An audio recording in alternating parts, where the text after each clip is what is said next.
오늘 우리에게 주시는 하나님의 말씀 갈라디아서 6장 4절, 5절, 2절 말씀입니다.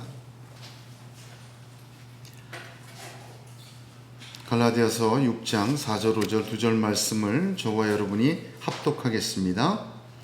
각각 자기의 일을 살피라. 그리하면 자랑할 것이 자기에게는 있어도 남에게는 있지 아니하리니 각각 자기의 짐을 질 것이라. 아멘.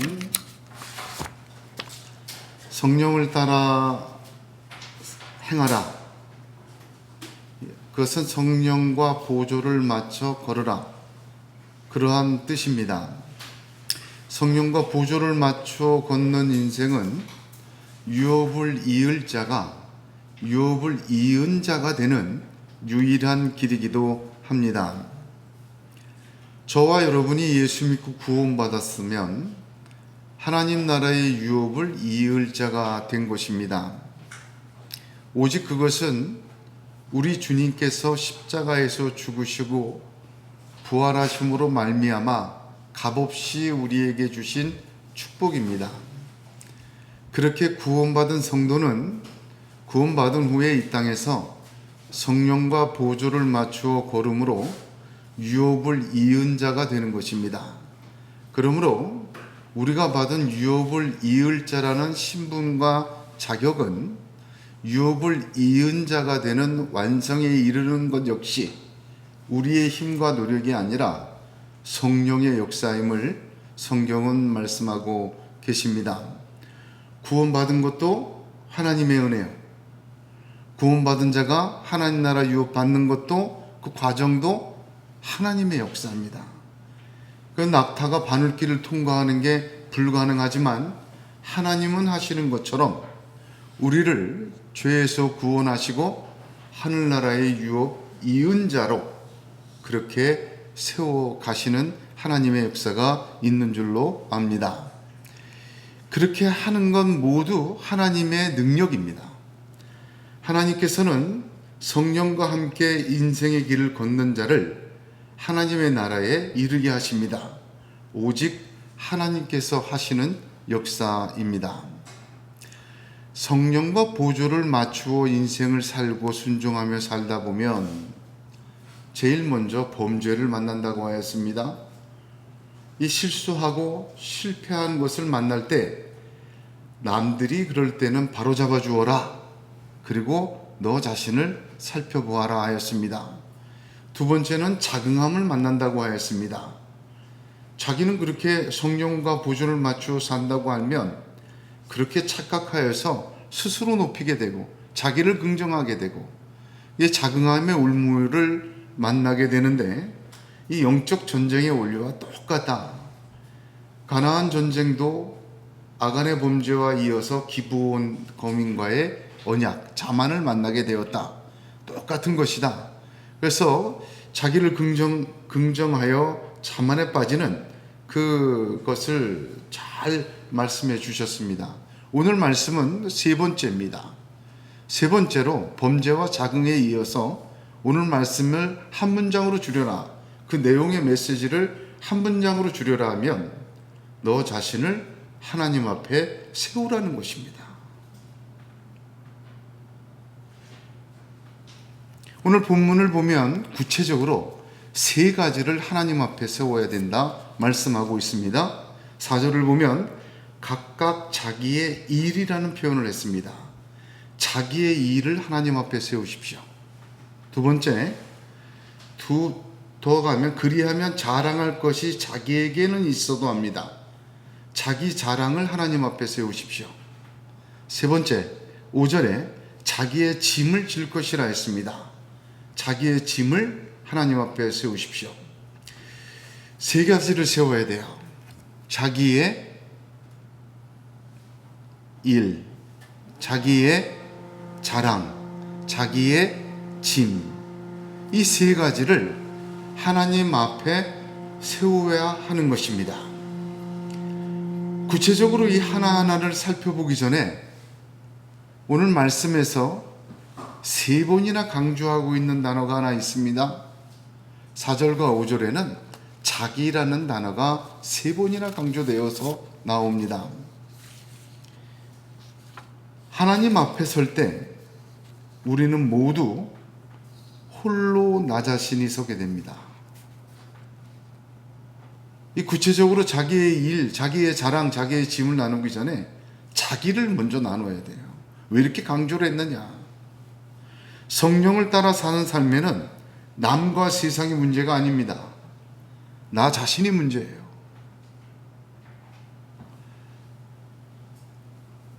누구누구 때문에 성령과 보조를 못 맞춰 걸었다, 남 탓하지 못하는 거예요.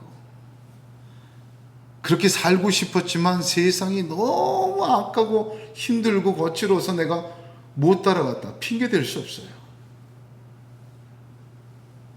남 탓하지 말고, 환경 탓하지 말고, 세상 탓하지 말고. 하나님 앞에 서는 건 누구예요? 나 자신, 나 홀로입니다. 한번 돌아보면 우리가 구원받은 후에 우리의 삶이 다 바뀌는 건 아니에요. 제가 예수 믿는 게 중3 때인데 예수 믿고 나서 교회 왔는데 집에 왔는데 똑같아요.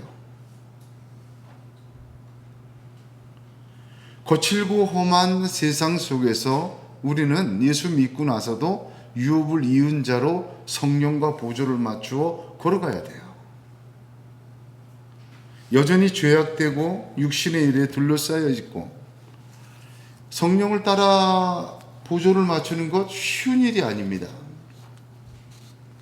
그런데 아셔야 될 것은 성경을 보면 성령을 따라 행하라, 성령과 보조를 맞추는 삶은 광야에서 시작합니다. 구름기둥, 불기둥이 있었던 곳은 광야였습니다. 예수님도 성령이 비둘기같이 내려와서 임하신 후에 바로 성령께 이끌려 광야로 가셨어요. 저와 여러분도 마찬가지입니다. 광야 같은 인생, 거기서 성령과 보조를 맞추어 살아가는 것입니다. 그 광야가 거칠고 힘들어도 거기서만 이루어질 수 있는 하나님의 지혜가 있어요.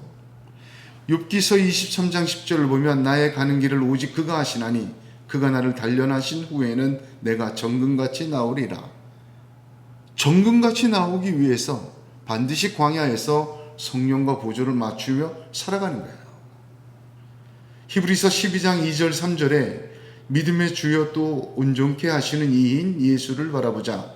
그는 그 앞에 있는 기쁨을 위하여 십자가를 참으사 부끄러움을 개의치 아니하시더니 하나님 보좌 우편에 앉으셨느니라. 너희가 피곤하여 낙심하지 않기 위하여 죄인들이 이같이 자기에게 거역한 일을 참으신 일을 생각하라. 우리 주님도 그러셨다는 거예요. 이어서 12장 11절에는 무릇 징계가 당시에는 즐거워 보이지 않고 슬퍼 보이나 후에 그로 말미암아 연단 받은 자들, 굉장히 중요한 표현이에요. 단련하신 후에 연단 받은 자들 의와 평강의 열매를 맺느니라 하였습니다. 광야를 걸어가면서도 믿음 잃지 말고 성령과 보조를 맞추어 순종해 나가십시오. 그게 연단 받는 거예요. 그게 단련되는 거예요. 찌꺼기가 날아가고 정금이 되는 겁니다. 그래서 거기에서 그런 거친 광야에서 성령과 보조를 맞추어 나갈 때 의와 평강의 열매를 맺게 되는 것입니다. 할렐루야. 다 그렇게 하셨어요. 하나님 앞에서는 나 홀로입니다. 그러므로 나 자신이 중요합니다. 우리 주님은 마태복음 16장 27절에 인자가 아버지의 영광으로 그 천사들과 함께 오리니 그때 각 사람의 행한 대로 갚으리라 하셨어요. 각 사람이에요. 각 사람. 남의 믿음, 남의 행위, 내가 주님 앞에서 평가되지 않습니다. 오직 내 믿음, 내 행위, 그게 평가됩니다. 주님께서 주님 임하실 때를 마태복음 24장 40절에 그때 두 사람이 밭에 있으며 하나는 데려감을 당하고 하나는 버려둠을 당한다 해서 둘 다 밭에 있었어요. 그렇다고 둘 다 데려감을 당하는 것 아닙니다. 달라요. 어떤 사람은 데려감을 당하고 어떤 사람은 버려둠을 당해요. 같이 밭에 있었다고 해서 둘 다 데리고 가시거나 둘 다 버려지는 이유가 되지는 못합니다. 각 사람이 행한 대로 하나님 앞에서 내가 중요한 거예요. 주님 앞에 설 때 내 믿음이 중요한 거예요. 그 광야에서 내가 물러서지 않고 믿음 지키고 기도하면서 성령 따라갔다. 그래서 정금같이 나오고 연단받고 단련받은 후에 의와 평강의 열매 맺고 하나님의 위대한 사람 되는 것입니다. 어떠한 어려움이 와도 어떠한 시련이 닥쳐도 남 탓하거나 세상 탓하지 말고 내가 하나님 앞에서 홀로 서야 되는 존재임을 깨닫고 믿음 잃지 마시길 바랍니다. 시몬 베드로가 예수님을 3번 부인했습니다. 왜 3번일까? 3번은 완전히 부인한 거예요. 근데 3번 부인을 보면 처음보다 나중이 더 심해져요. 그리고 3번 부인하는 걸 보니까 부인은 반복해요. 예수님을 못 따라가고 예수님을 부인하는 것은 반복됩니다. 한 번이라도 실패하면 안 돼요. 그리고 부인하기 시작하면 점점 강도가 세져요. 간이 배 밖으로 막 나와요. 그러니까 예수님을 부인한 베드로의 부인 속에는 우리가 주님을 배반하는 모습도 담겨져 있어요. 그런데 왜 3번 부인일까? 따져보니까 겟세마네에서 3번이나 기도에 실패했어요. 주님이 3번이나 찾아왔어요. 같이 기도하자고. 3번 다 잤습니다. 기도의 실패는 부인으로 이어집니다. 베드로는 내가 죽을지언정 주님 배반하지 않습니다. 장담을 했어요. 실제로 12제자 중에 유일하게 대제사장과 로마의 권속들이 예수님을 잡으러 오자 칼을 빼가지고 제사장의 종 말구의 귀를 쳤어요. 약속을 지켰어요. 죽을지언정 내가 주님 배반하지 않겠다는 약속을 유일하게 베드로는 지켰습니다. 그러나 기도에 실패한 사람은 3번 부인하게 됩니다. 아무리 우리가 육적으로 각오하고 결심하고 난 주님을 끝까지 따를 거야 해도 기도 안 하면 소용없어요. 부인하게 돼요. 실패합니다. 기도는 성령을 따라 살아야 되겠다 이렇게 결단하는 육의 결단, 믿음의 결단에 반드시 뒤따라고 항상 채워져야 돼요. 기도는 누가 해야 됩니까? 자기가 해야 돼요. 모든 자의 음성을 들으세요. 성령을 따라 사는 삶은 자기가 기도하며 살아야 합니다. 하나님 나라는 누가 대신 들어가는 것이 아닙니다. 각자입니다. 바로 나 자신입니다. 그러므로 성령을 따라 행하는 자들은 언제나 하나님 앞에 자기가 홀로 서야 돼요. 그게 기도하는 겁니다. 내가 판단받을 것은 하나님의 심판대 앞이며 나를 평가하실 분은 오직 하나님이시며 내가 하나님 앞에서 지금 여기서부터 기도로 홀로 서기 시작할 때 그 주님 앞에 설 때 하나님의 놀라운 은혜의 말씀 수고하고 잘했다 칭찬받는 사람 될 줄로 믿습니다. 이제 첫 번째로 자기의 일에 대해서 한번 나누겠습니다. 여러분 자기의 일을 하나님 앞에 세우셔야 돼요. 지금부터. 본문 4절을 보면 각각 자기의 일을 살피라 얘기합니다. 여러분 지지난주에 범죄를 만나거든 바로잡아라 그리고 너 자신을 살피라 기억나시죠? 여기 살피라는 단어는 1절에 너 자신을 살펴보라는 단어와 전혀 다른 단어를 쓰고 있습니다. 1절에 살펴보라는 말은 어떤 뜻이냐? 관찰하다는 거예요. 관찰하다. 스코페어라는 뜻으로 주시하고 관찰해라. 너에게도 그런 실수가 있는지 너를 좀 돌아봐라. 그런 뜻이에요. 그러나 여기 4절에 살피다라는 헬라어는 도키마조입니다.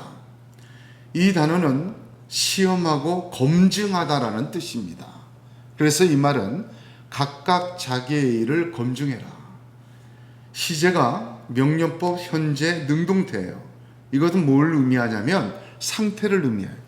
그러고 있는 상태. 그러니까 늘 자기의 일이 어떤지 검증해라. 이 말은 자기의 일을 늘 하나님 앞에 세우라. 그런 뜻입니다. 또한 여기 일이라는 단어, 놀랍게도 이 일이라는 단어는 행위와 행실 등으로 번역되는 단어입니다. 그러므로 자기의 행위와 행실을 검증하라. 성령과 보조를 맞춰 살고 있는 자기의 행위와 행실을 늘 검증하고 있어라. 어디서? 하나님 앞에서. 그래서 제가 뭐라고 말씀드렸냐면 자기의 일을 하나님 앞에 세우셔야 됩니다. 하나님 앞에서입니다. 내가 보기에, 사람들이 보기에가 아니라 하나님 보시기에 자기의 성령과 보조를 맞춰 걸어가는 행실이 정말 합당한가 아닌가를 늘 스스로 검증하라는 거예요. 왜 그렇습니까? 우리 홀로 주님의 심판대 앞에서 드러나어 우리의 일이 평가되기 때문입니다. 무슨 말인지 알겠죠? 거기 가서 평가될 거예요. 주님 앞에 내 일들이, 행위와 행실이. 여기서부터 하나님 앞에 세우라는 거예요. 거기서 다 서게 될 거니까. 무슨 말인지 이해가 되시죠? 요한복음 6장에는 오병이어의 사건 후에 예수님이 배를 타시고 호수를 건너가세요. 디베랴 호숫가에서 건너가신 곳이 가버나움입니다. 오병이어 사건이 얼마나 대단했는지 사람들이 예수를 찾으러 배 타고 막 몰려들었어요. 어디 가셨냐? 어디 가셨냐? 예수님 계시는 가버나움으로 막 몰려들었어요. 그들을 보고 예수님이 이렇게 얘기하십니다. 내가 진실로 진실로 너희에게 이르노니 너희가 나를 찾은 것은 표적을 본 까닭이 아니요 떡을 먹고 배부른 까닭이로다. 썩는 양식을 위하여 일하지 말고 영생하도록 있는 양식을 위하여 하라. 이 양식은 인자가 너희에게 주리니 인자는 아버지 하나님의 인치신 자니라. 저희가 묻되 우리가 어떻게 하여야 하나님의 일을 하오리까? 예수께서 대답하여 가라사대 하나님의 보내신 자를 믿는 것이 하나님의 일이니라 대답하여 주셨습니다. 여기 주님이 말씀하실 때 하나님의 일, 보내신 자를 믿는 것, 그 일이라는 단어는 자기의 일 할 때 바로 그 일이라는 단어와 같은 단어입니다. 그러므로 자기의 일을 어떻게 검증합니까? 예수를 찾는 일인지 예수를 찾지 못 않는 일인지 검증하세요. 썩는 양식을 위하여 일하지 말라고 하셨습니다. 내가 내 일이, 내 행실이 썩는 양식을 목적을 두고 행한 일인지 썩지 않은 영원한 양식을 위하여 행한 일인지 검증하세요. 하나님의 일은 하나님이 보내신 자를 믿는 것이 하나님의 일이라고 주님이 대답하셨어요. 여러분 굉장히 중요한 말입니다. 하나님의 일 한다고 이 일 저 일 하고 다니는 거 검증해야 돼요. 하나님 보내신 자를 믿는 것이 하나님의 일입니다. 주님 앞에 설 때 우리의 일이, 자기의 일이 어떤 기준으로 평가됩니까? 그러면 이 말씀이에요. 요한복음 6장의 이 말씀. 그게 하나님의 일이냐? 네 행위가. 그게 하나님을 보내신 자를 믿는 믿음에 관계된 일이냐? 썩는 양식을 위해서 한 일이냐? 썩지 않는 양식을 위해서 한 일이냐? 무엇을 위해서 한 일이고 누구를 한 일이고 어떻게 한 일이냐? 성경은요 깊이 묵상하면 다 대답이 있어요. 자기의 일을 검증하라. 어떤 말씀에? 요한복음 6장 이 말씀을 두고 검증하십시오. 이 주님이 우리를 기다리고 계십니다. 다시 오실 주님은 심판주이시기 때문에 주님이 말씀하신 이 말씀의 기준대로 우리의 일을 평가하시고 상 주시고 칭찬하실 줄로 믿으시길 바랍니다. 지금 성령을 따라 행하는 내 일이 하나님의 일인지 검증하셔야 돼요. 내가 보기에 좋은 일, 사람들이 보기에 박수 받는 일 아무 소용없습니다. 내가 주를 위해서 손지나 노릇도 하고 귀신도 내어쫓고 불법을 행하는 자들아 내가 너희를 도무지 알지 못한다고 합니다. 하나님이 보내신 오직 한 분 예수 그리스도를 믿는 것인지 그 믿음의 행위인지 여러분 검증하셔야 돼요. 내 탐욕인지 나를 이루기 위한 일인지 여러분 검증하셔야 돼요.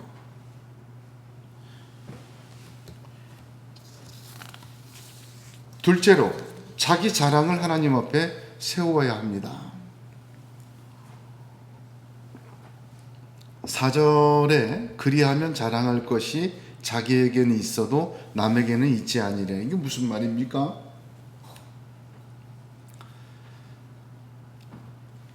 헬라어 원문을 직역하면 이런 뜻입니다.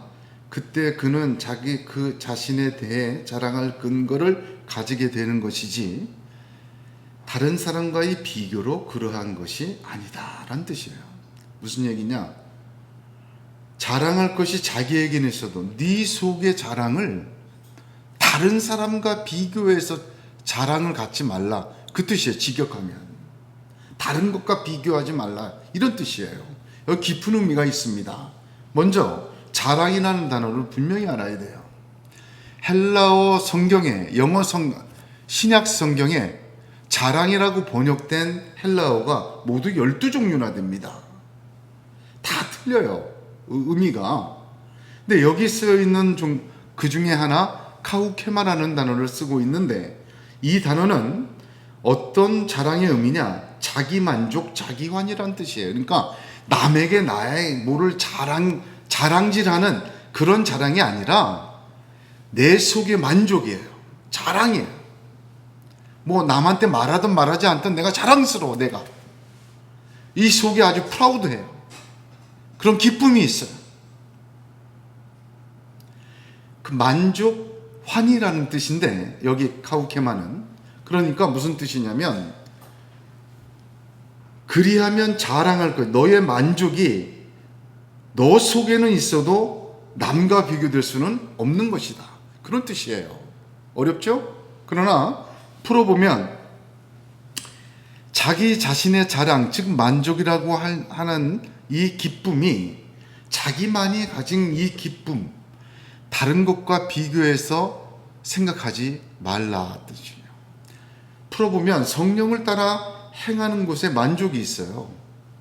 여러분 아시겠지만 성령이 막 지시하셔서 순종했는데 그대로 막 이루어지면 이 프라우드해요. 만족이 있어요. 기쁨이 있어요. 내 환희가 있어요. 그럴 때 말이죠. 이것은 하나님과 나만이 누리는 깊은 충만이지 다른 것과 비교하지 말아라. 사람들은 자기 자신의 만족과 기쁨을 신앙에서도 타인과 남의 것과 비교해서 그것을 가지려고 하는 경향이 참 많이 있습니다. 예수님께서 누가복음 18장에 이 말씀에 대해서 풀이해 주셨어요. 또 누가복음 18장 보면 또 자기를 의롭다고 믿고 다른 사람을 멸시하는 자들에게 이 비유로 말씀하시되 성전에 두 사람이 기도하러 올라왔습니다. 한 사람은 바리새인이고 한 사람은 세리예요. 바리새인이 뭐라고 기도하냐면요. 하나님이여 나는 다른 사람들 곧 토색 불이 간음을 하는 자들과 같지 아니하고 이 세리와도 같지 아니함을 감사하나이다. 그리고 뭐라고 해요? 나는 일회에 2번 금식하고 소득의 11조를 드립니다. 그렇게 기도했어요. 다른 사람과 같지 아니함을 감사하다. 이 세리와도 같지 아니. 그러니까 하나님 앞에 자기가 이게 굉장히 잘 믿는 사람이에요. 그런 기쁨과 만족이 프라우드가 다른 사람과 같지 않음을 감사한 비교되는 것으로 있을 수 없다는 거예요. 그러나 세리는 감히 성전을 향하여 하나님을 바라보지도 못하고 나는 죄인입니다. 나를 불쌍히 여기소서. 주님이 뭐라고 가르치십니까? 누가 의롭다 하심을 받고 내려갔냐? 세리라 말이에요. 왜? 자기를 높이는 자는 낮아지고 자기를 낮춘 자는 높아지리라. 여기 핵심이 있습니다. 성령을 따라 행할 때 세상 것과 비교할 수 없는 프라우드가 생겨요. 저도 그런 건 많이 느꼈어요. 기쁨이 있어요. 그런 걸 가지고 육으로 막 행한 것들을 보게 될 때 멸시하게 되더라고. 이런 눈에 딱 보여요. 가당치도 않아요. 늘 기도하고 막 성령 따라하고 음성 듣고 그 하루 순종했을 때 그렇게 이루어지는 게 얼마나 벅찬 줄 몰라요. 근데 그러다가 누구를 만나거나 누구를 보게 됐을 때 눈에 보여요. 뻔하게 육신적으로 하는 것 막 탐욕적으로 보기도 싫어. 그건. 아우 정말 저렇게 안 돼야지. 제가 그랬어요. 그렇게 하지 말라는 거예요. 왜? 교만해지기 때문에. 왜? 자기도 모르게 자기를 높이게 돼요. 왜? 자기 의를 자랑하게 돼요.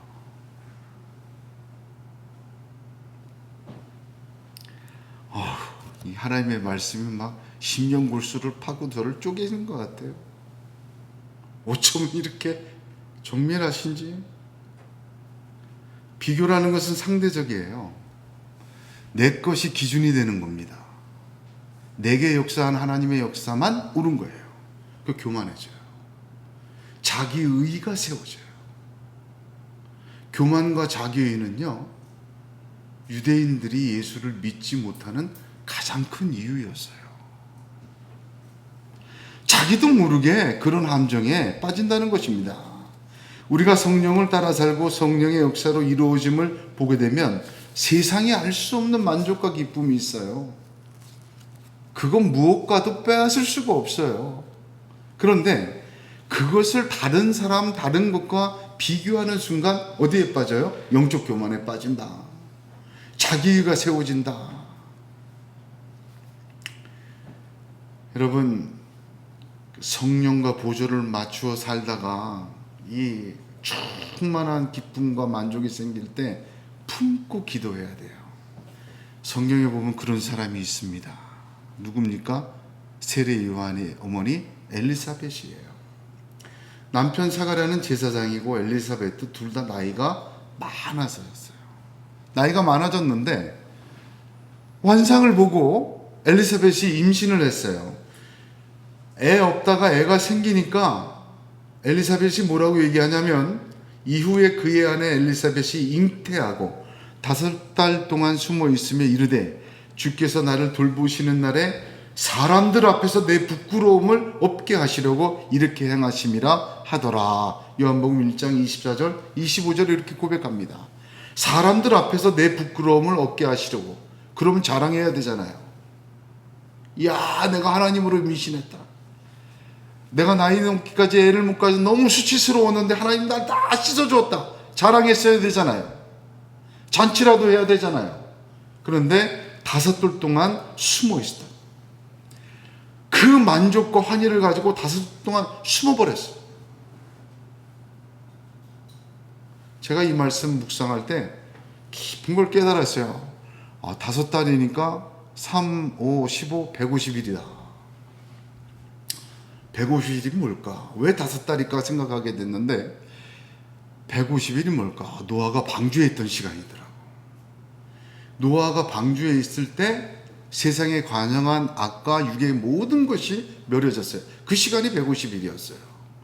그래서 이걸 묵상하면서 엘리사벳이 자랑하고 싶은 육적인 하나님의 역사로 된 것을 사람의 역사로 바꾸지 않으려고 숨어버렸구나. 그 시간이 150일 걸렸구나. 그렇게 깨닫게 되었어요. 그러다 보니까 시편이 150편이야. 150일 동안 엘리사벳이 뭐 했을까? 시편을 한 편 한 편 기도했을 것 같아요. 물론 성경에는 없는 얘기인데 제가 깊이 묵상하다가 저는 그렇게 감동이 되었어요. 저도 기도할 때 매일 시편 기도를 합니다. 소리 내어서 시편을 기도해요. 얼마나 좋은지 모릅니다. 읽고 기도할 때마다.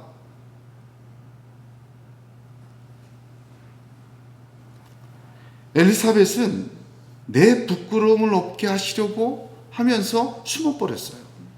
근데 놀라운 것은 말이죠. 그 다음 사건이에요. 누가복음에.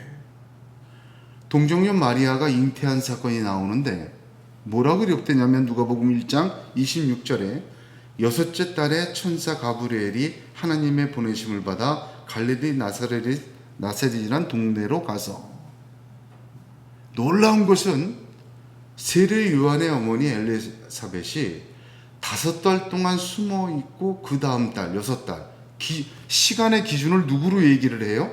엘리사벳의 임신한 개월수로 마리아의 잉태 시기를 설명하고 있다는 거예요. 성경이 얼마나 놀라운 얘기인지 모릅니다. 뭐 3월 며칠, 뭐 6월 며칠, 봄 된 날, 뭐 유월절 끝난 날이 아니에요. 엘리사벳이 5달 동안 품고 숨고 하나님 앞에 기도한, 엎드려 있던 그 시간이 지난 6째 달에 마리아에게 가브리엘이 임하여 수태고지를 합니다. 이게 놀라운 이야기예요. 엘리사벳의 5개월은 하나님의 뜻을, 하나님의 영광을 다 드러난 거예요. 은혜가 은혜되게 한 거예요. 말씀이 말씀되게 한 거예요. 하나님의 역사가 하나님의 영광으로 온전하게 드러나게 한 시간이 5달이었어요. 그렇습니다. 성령을 따라 행하다가 성령의 역사와 기적과 은혜가 임하는 것을 이렇게 하나님과 나만의 사건으로 품고 기도하세요. 왜? 온전히 하나님의 영광이 드러나도록, 내 만족과 내 기쁨이 하나님의 시간으로 사용될 수 있도록, 하나님의 영광이 드러나도록 품고 기도하시기를 바랍니다. 그럴 때 다른 사람과 비교해 생기는 인간적인 사건 정도가 아니라 하나님의 놀라운 새 생명의 역사, 그 영광, 그 시간, 그 뜻이 이루어지는 그 역사로 이 만족, 자기 자랑이 쓰임받게 될 줄로 믿으시길 바랍니다. 언제나 하다가 실족하고 실패하고 또 자기 자신만이 아는 하나님과의 교제가 있고 큰 은혜가 있으면 일단 숨으세요. 품고 기도하세요. 내가 드러나지 않고 육적인 거로 마무리되지 않고 사람판으로 잔치하고 끝나지 않고 하나님의 역사가 풍성하게 더 일어나는 하나님의 씨앗이 될 줄로 믿으시길 바랍니다.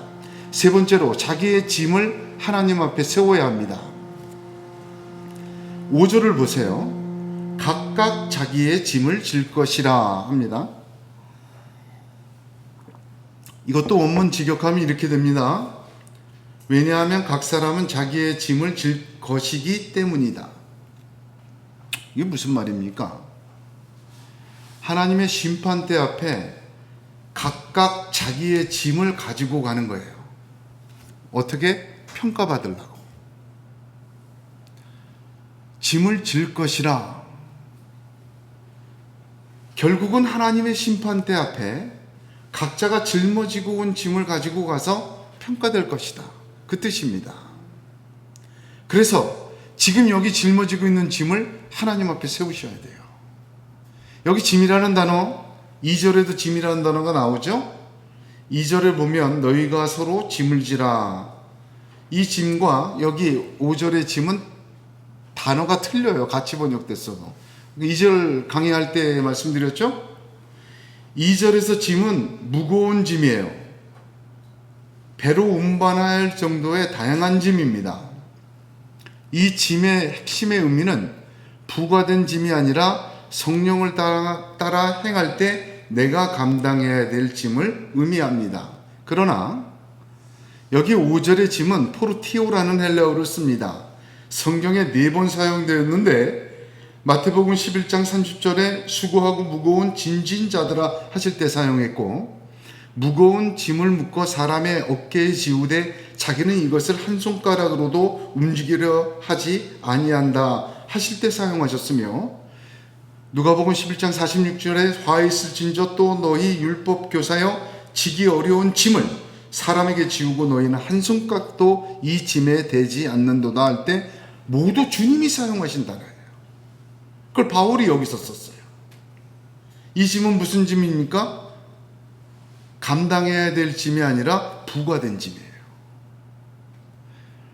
성령 따라 사는 사람에게 부과되는 짐이에요. 무슨 짐? 내가 짊어져야 될 짐이에요. 부과된 짐이에요. 피할 수 없어요. 나만이 지고 가야 될 내 짐이에요. 왜 짐이란 표현을 썼는지 2절에 강의할 때 말씀드렸죠. 너무 다양하기 때문에 수고와 어떤 애씀이, 자기의 헌신이 필요하기 때문에. 성령을 따라 행하는 삶에는 짐을 지는 것 같이 수고하고 애써야 될 것이 있습니다. 때로는 정신적이고 윤리적이기도 한 것도 있습니다. 성령을 따라 행하는 삶에는 기도가 필수 조건이에요. 기도도 노동에 가깝습니다. 성령의 음성을 듣기 위해 말씀을 듣고, 말씀을 필사하고 묵상하고 외우고, 하나님 말씀 듣고, 이거 쉬운 일 아닙니다. 바울은 자기 짐을 이렇게 얘기했습니다. 고린도후서 11장 23절 28절에 저희가 그리스도의 일꾼이냐 정신없는 말을 하거니와 나도 더욱 그러하도다.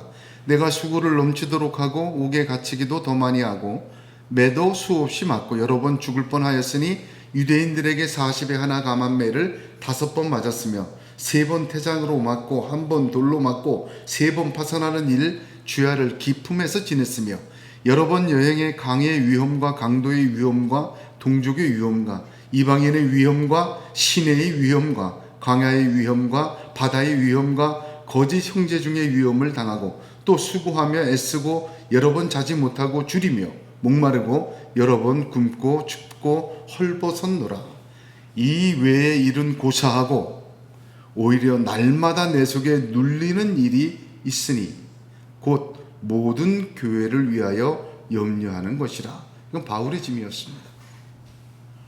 바울에게 부과된, 사도에게 부과된 짐이었어요. 각각 자기의 짐을 질 것이라. 그리고 하나님 앞에, 심판대 앞에 설 것이다. 바울이 짊어지고 갔던 짐입니다. 우리는 모두 하나님 앞에 우리 자신이, 나만이 감당해야 될 성령 따름의 짐이 있습니다. 그것은 각각 하나님 앞에 가지고 서게 됩니다. 그러므로 우리는 우리에게 부과된 짐, 성령을 따라 사는 삶의 짐을 하나님 앞에 끌어놓고 평가되어 할 것으로 지금 지어야 합니다. 날마다 내 짐을 하나님 앞에 세우십시오.